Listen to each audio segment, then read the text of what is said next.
So what is up everyone? Today I will do a retro review and unboxing for you from the Leica Digilux 3. Stay tuned.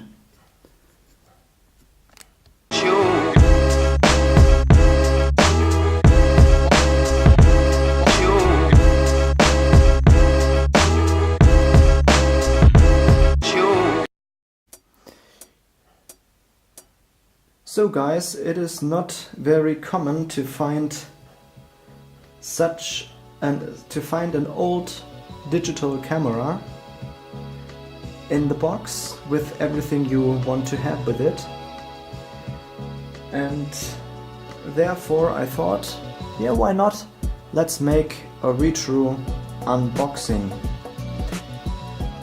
and especially it should be interesting with this camera because it is a Leica camera.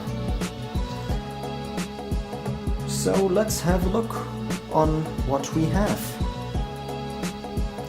So the Leica Digilux 3 comes in a silver shining box,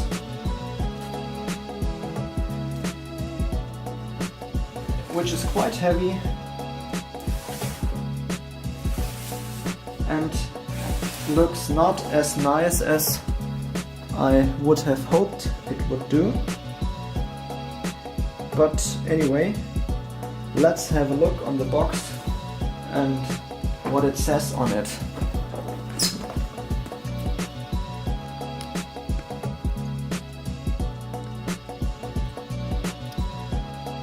There we go guys. There it says that it's the Leica Digilux 3 and it comes with the Leica D Vario Elmarit f2.8 to 3.5 14 to 50 millimeter aspherical. And here on the other side, let's have a look at it sharp like that. It says that it is the EU version of this camera and that it comes with Adobe Photoshop Elements, which is nice.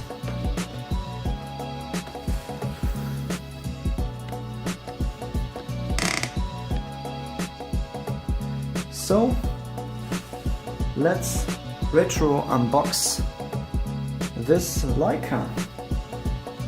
If you open it up, you are greeted with the instructions of what the camera comes with. Let's zoom into that.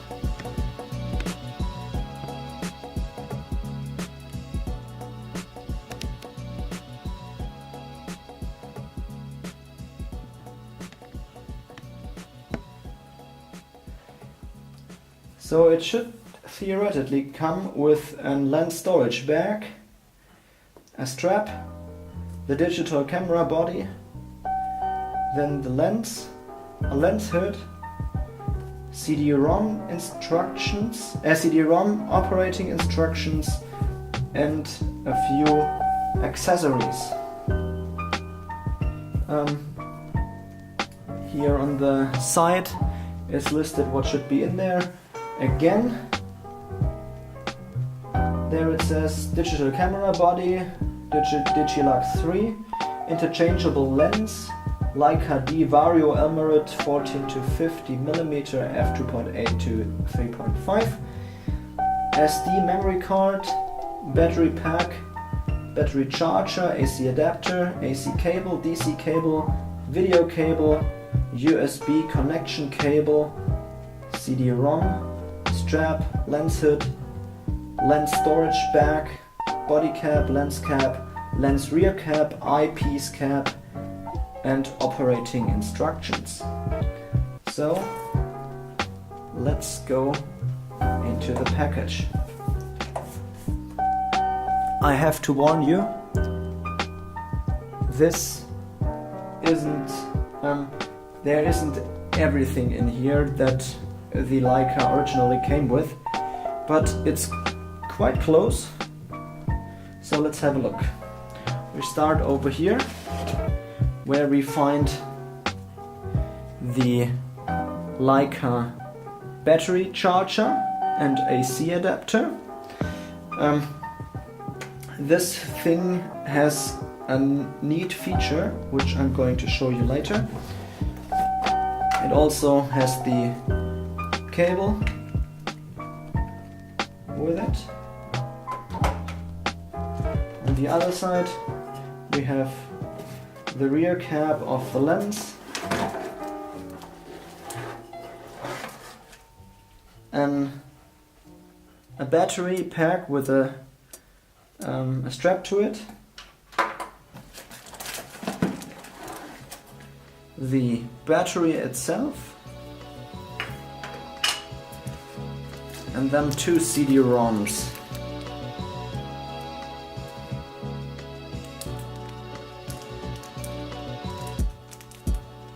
Which include, hope you can see that, there you go, Adobe Photoshop Elements 4.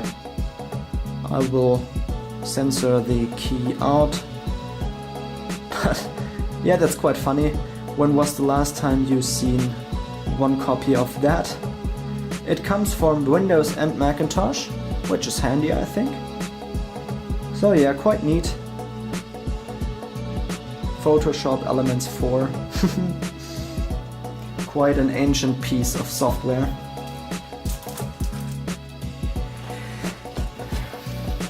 Then we have the lens with the lens cap. This comes with an UV filter as well to clear, to save the front element.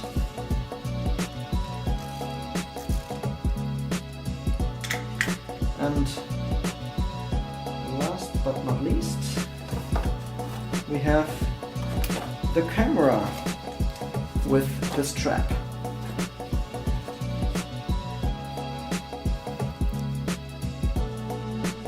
So there you go, guys. That is the Leica Digilux.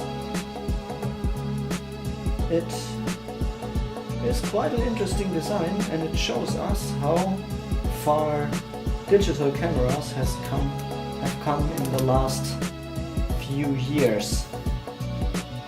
So let's take a deeper look into this camera. So guys, let's have a look at this ancient piece of technology a little bit more in depth. So, first thing to do, let's release this lens. You do this by holding down this button and turning the camera. And now let's have a look what we are presented with.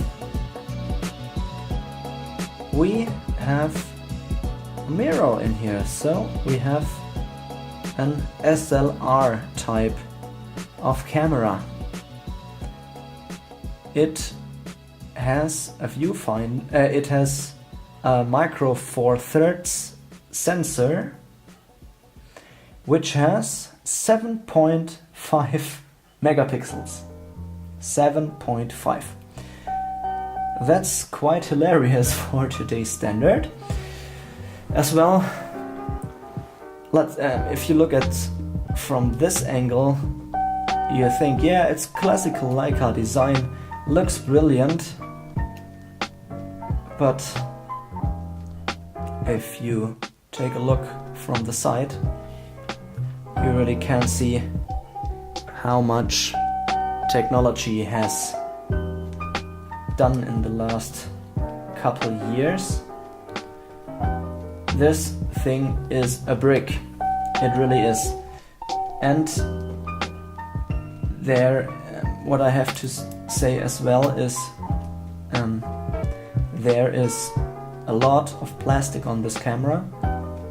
A lot of metal as well, but more plastic than I would like it to have.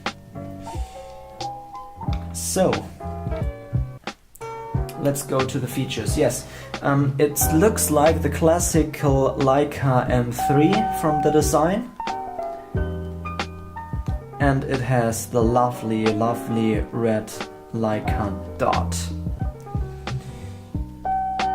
The interesting part of this camera is that it is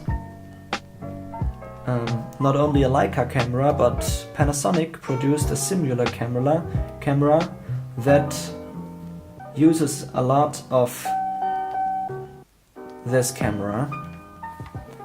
But there are a few changes and they are not to forgotten about. So let's have a look on the back what we can see here. Let's refocus like so. So the way to turn this camera on is with this button over here. You turn it up and it goes on.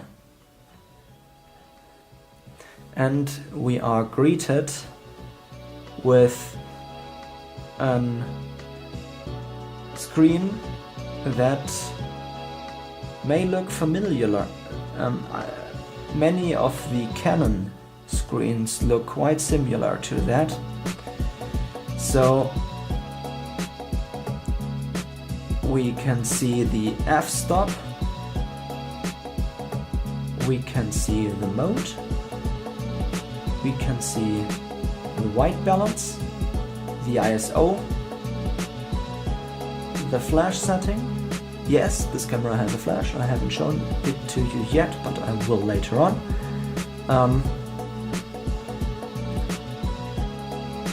Then you can see in the middle here, you can see the light meter. Oh, there we go. And down here, the shooting mode, which is single in the moment. I will show you that later, how you change that. And the flash setting over here. And the picture mode in this corner, as well as the battery status, which is sitting over here. If you have a look at this display, it doesn't look that bad. So let's have a look. This wheel over here, there you can set your camera to under or to overexpose the picture. So you turn it and then you set it and then you fire it. Works quite well. We have a play button here to the side that shows you your pictures that you have taken. So as a playback button, we have this display button, which, as you can see, turns the camera off. The display off, I'm sorry for that. And we have a viewfinder. This viewfinder is an early digital viewfinder, and you really start to see the age of this camera if you look through that. On the side of the viewfinder we have the dioptrin adjuster, which works fine. Haven't had any problems with that, so that's cool.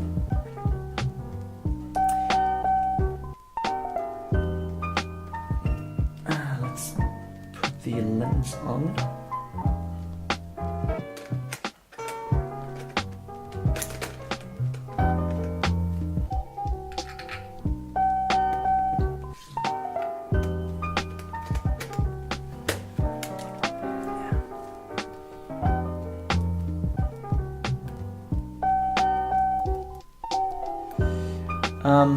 We have a delete button down here. On this button you can set the white balance. Then the button down there is the ISO. Interestingly, if you look into this menu, you don't have an auto ISO, so you really have to deal it in.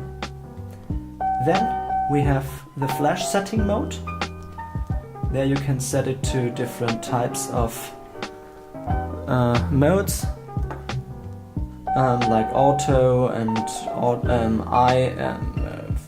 red eye, flash and stuff like that. And the button one down is the intensity of the flash. So you could dial it in how with this wheel how harsh this should be. So let's go up here to have a look at those dials. We start on the right. We have the focusing mode over there. So you have 3 different modes, and you can focus this camera by pressing that button. So there's AFS, AFC and MF settings. Right next to it you have the flash button. Press it and the flash comes up like so. Looking good, I think.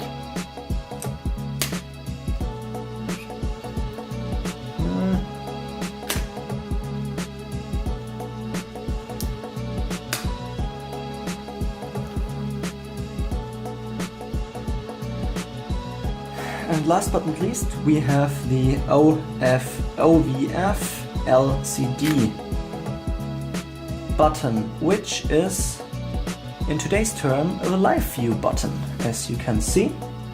So yes, this camera has live view, which makes it different to a lot of modern Leicas.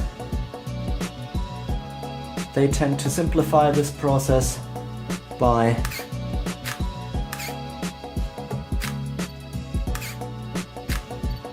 bothering about live view not so much. Okay, so let's have a look at the menus up here. There we go. So we have 2 programmable function buttons, which you can set in the menu to whatever you like. Then we have one switch to set your metering mode. So you have 3 metering types: spot metering and central metering and surrounding metering. Here 3. Then down here we have another switch where you can set the shooting modes. So you have single shot, multi-shot and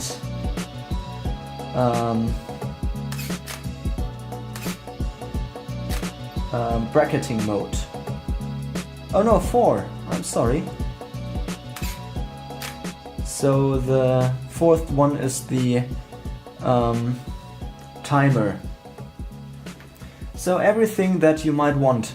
And then we have the big dial, where you can set your apertures.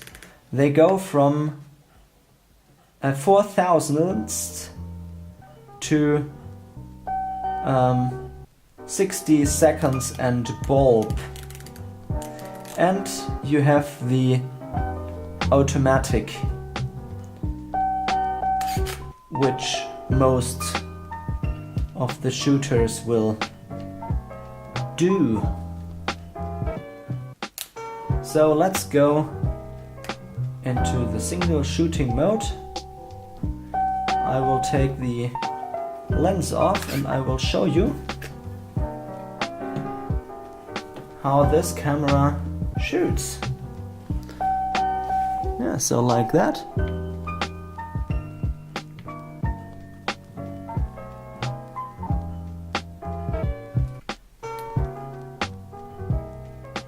Interesting. So they have done an interesting thing on here. You can't shoot the camera without the lens on. Let's press it. No. So this camera needs a lens to make a picture. So we give it that, and then you will hear the sound of the camera.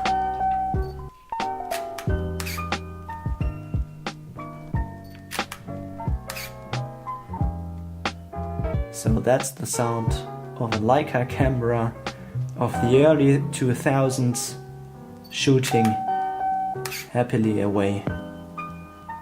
It's interesting that it needs such a long time to make a picture. So I press now.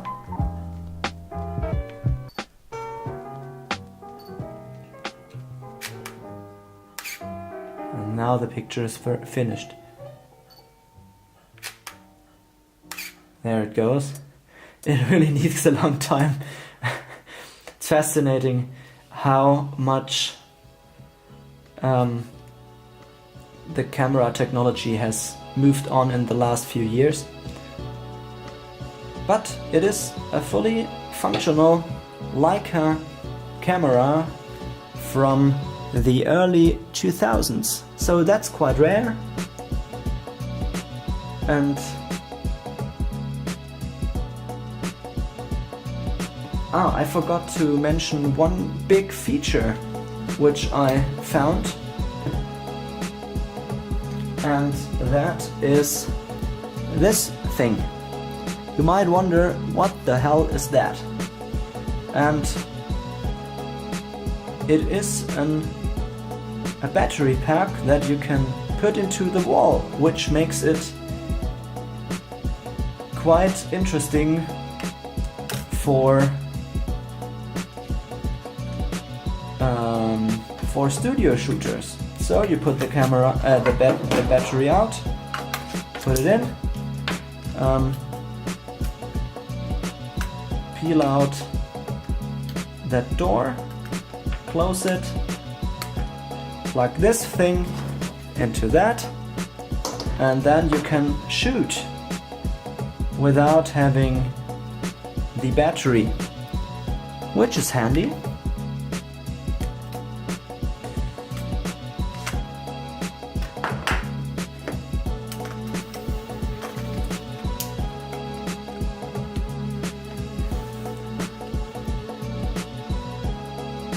So now let's come to the big question. The price. Everything in today's world comes down to the price. And that is the Achilles heel of this camera, guys.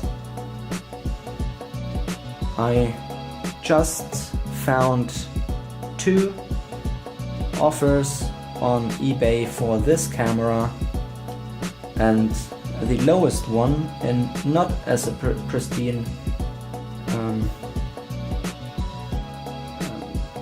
order, was at 750 euros. The other one was at 850. 750 euros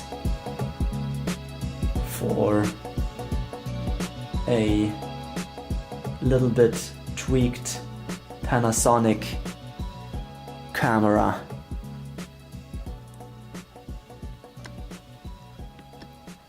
That's quite harsh. I wouldn't believe it as I saw it.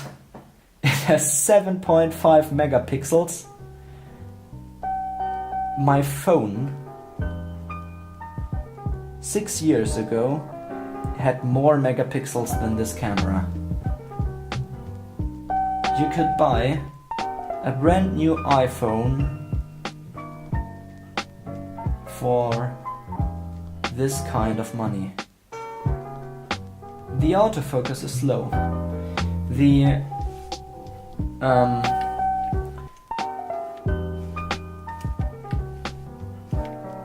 zoom, the zoom sometimes works, sometimes don't.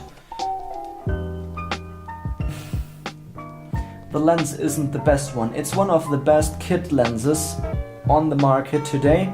You can use this fine on your normal micro four thirds cameras. It will perform greatly, but it's not Leica standard.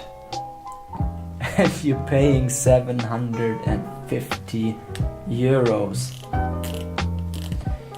That's a harsh thing. It really is. But I think when you buy such a camera, you don't buy it because of the price, you buy it because it is a piece of history. It was the last camera of the Digilux series, and it was the best of that line. It is a brick, and it is a Leica brick. And everything branded by Leica will achieve high prices. So why do I have this camera? That's an interesting question. And that's the interesting part of the story. I didn't buy that camera. What I bought was an Leica Flex with 2 lenses, and they sent it with this camera. By the way, the money I've paid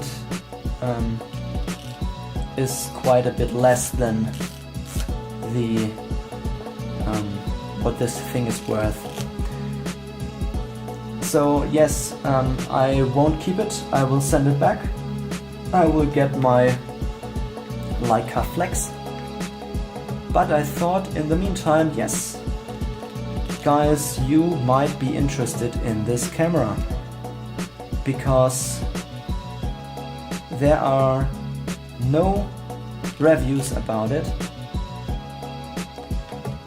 on YouTube and whatsoever. So I thought, yes, let's take the opportunity to do just that. Have a bit of fun with an old camera, a bit of history, and enjoy ourselves. So thank you very much for watching. Goodbye.